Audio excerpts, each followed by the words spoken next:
அன்பு தேவ பிள்ளைகளே, ஆண்டவராகிய இயேசுவின் நாமத்தில் உங்களை வாழ்த்துகிறேன். இந்த நாளில் நம்ம ஆண்டவரை துதிக்க போகிறோம், அவருடைய வார்த்தையும் கேட்க போகிறோம்.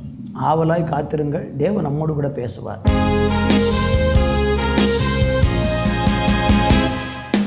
தேவன் நமது அடைக்கலமும் பலனுமானார், ஆபத்து காலத்தில் கூட இருக்கும் துணையுமானார். தேவன் நமது அடைக்கலமும் பலனுமானார், ஆபத்து காலத்தில் கூட இருக்கும் துணையுமானார்.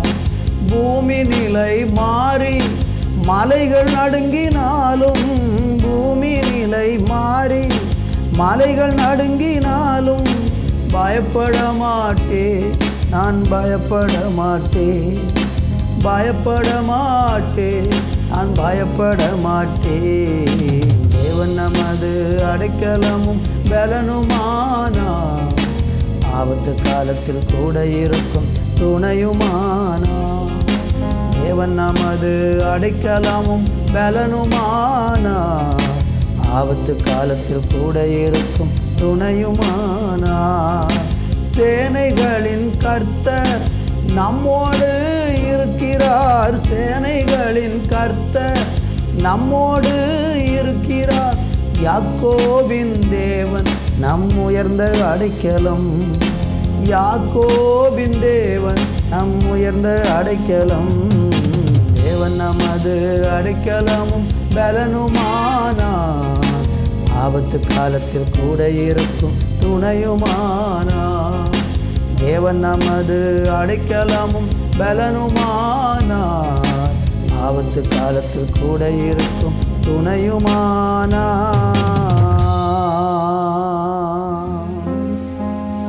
நீங்கள் தான் ஆண்டவரே, எங்களுடைய ஆபத்து காலத்தில் எங்களுக்கு துணையாக இருக்கிறதற்காக உமக்கு நன்றி. உடைய கரங்களில் எங்களை தாழ்த்தி ஒப்பு கொடுக்கிறோம். இயேசுவின் நாமத்தில் பிதாவே, ஆமேன், ஆமேன்.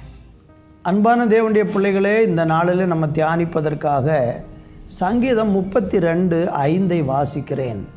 நான் என் அக்கிரமத்தை மறைக்காமல் என் பாவத்தை உமக்கு அறிவித்தேன், என் மீறுதல்களை கர்த்தருக்கு அறிக்கையிடுவேன் என்றேன்.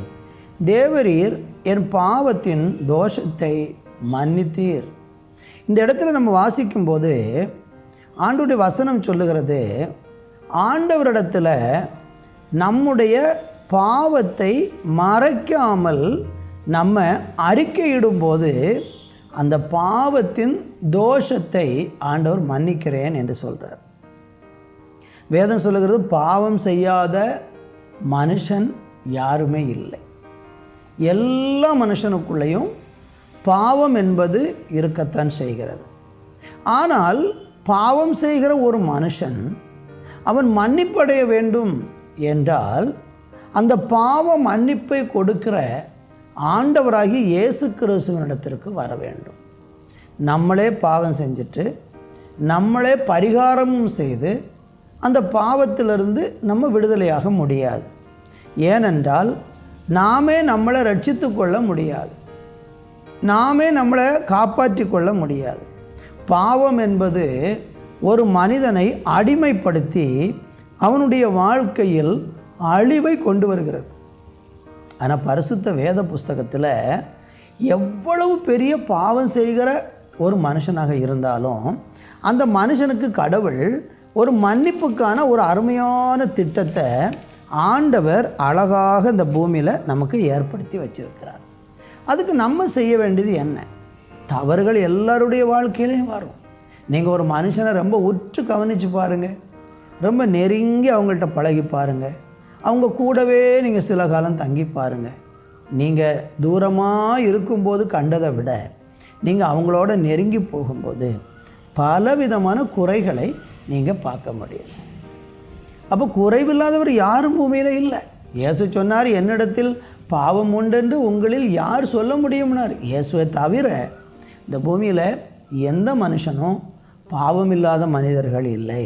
எல்லாரும் பாவத்தில் வாழ்கிறாங்க. ஆனால் பாவ மன்னிப்பு இருக்கிறது, அது ரொம்ப அவசியமானது. நமக்கு பாவ மன்னிப்பு கிடைக்கணும். நீங்கள் பைபிளில் 1 யோவான் 1 அதிகாரம் 9 படிச்சிங்கன்னா நம்முடைய பாவங்களை நாம் அறிக்கையிட்டால் பாவங்களை நமக்கு மன்னித்து எல்லா அநியாயத்தையும் நீக்கி நம்மை சுத்திகரிக்கிறதற்கு அவர் உண்மையும் நீதி உள்ளவருமாய் இருக்கிறார். இந்த பூமியில் நம்ம பாவம் செய்யாமல் வாழணும்னு கடவுள் விரும்புகிறாரு. அது நம்முடைய சுயமுயற்சினால் முடியாது.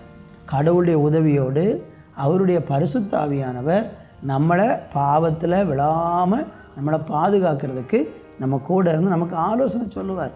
ஆனால் பாவம் செய்துட்டோம்னா எப்படி அதிலிருந்து விடுதலை ஆவது, எப்படி அதிலிருந்து மீண்டு வருவது? அதுக்கு செய்ய வேண்டியது என்ன? நம்முடைய பாவங்கள் ஆண்டவர்கிட்ட போய் அறிக்கையிடணும்.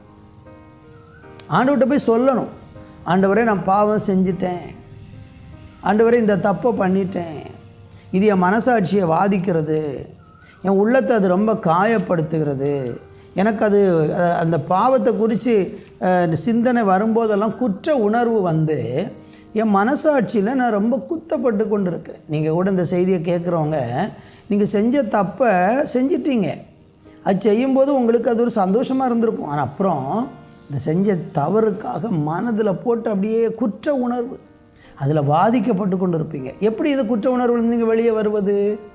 எப்படி நீங்கள் இந்த பாவம் மன்னிக்கப்படுறது? ஆண்டவர் தான் நம்மளை மன்னிக்கணும். அதுக்கு செய்ய வேண்டியது என்ன? நாம் நீதிமொழியின் புத்தகம் 28:13 இப்படி சொல்லப்பட்டிருக்கு, தன் பாவங்களை மறைக்கிறவன் வாழ்வடைய மாட்டான், அவைகளை அறிக்கை செய்து விட்டு விடுகிறவன் இரக்கம் பெறுவான். அப்போ நமக்கு ஒரு இரக்கம் காத்திருக்கிறது. யாரிடத்திலிருந்து? தேவனிடத்திலிருந்து. அதை எப்படி பெற்றுக்கொள்ள முடியும்? பாவங்களை மறைக்கவே கூடாது, பாவங்களை மறைக்கவே கூடாது.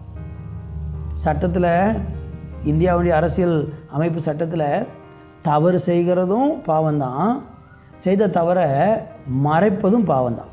அப்போ இது ரெண்டுமே பாவமாக தவறாக கருதப்படுகிறது. ஒரு தவறு செஞ்சால் அது சட்டத்தின்படி தப்பு தான், ஆனால் அதை மறைக்கிறதும் தவறு தான். அதுக்கு ரெண்டுக்கும் சமமான தண்டனை தான் இருக்கிறது. ஆனால் நம்ம தெரிஞ்சு கொள்ள வேண்டியது என்ன? பாவங்களை மறைக்காமல் ஆண்டவர்கிட்ட சொல்லணும். என்னை மன்னிங்கப்பான்னு சொன்னால் அப்படியே இரத்தத்தினால நம்மளை கழுகுவார். கர்த்தராகிய இயேசு கிறிஸ்துவின் இரத்தம் நம்மளை சகல பாவங்களை நீக்கி நம்மளை சுத்திகரிக்கும் என்று 1 நீங்கள் படிக்க முடியும்.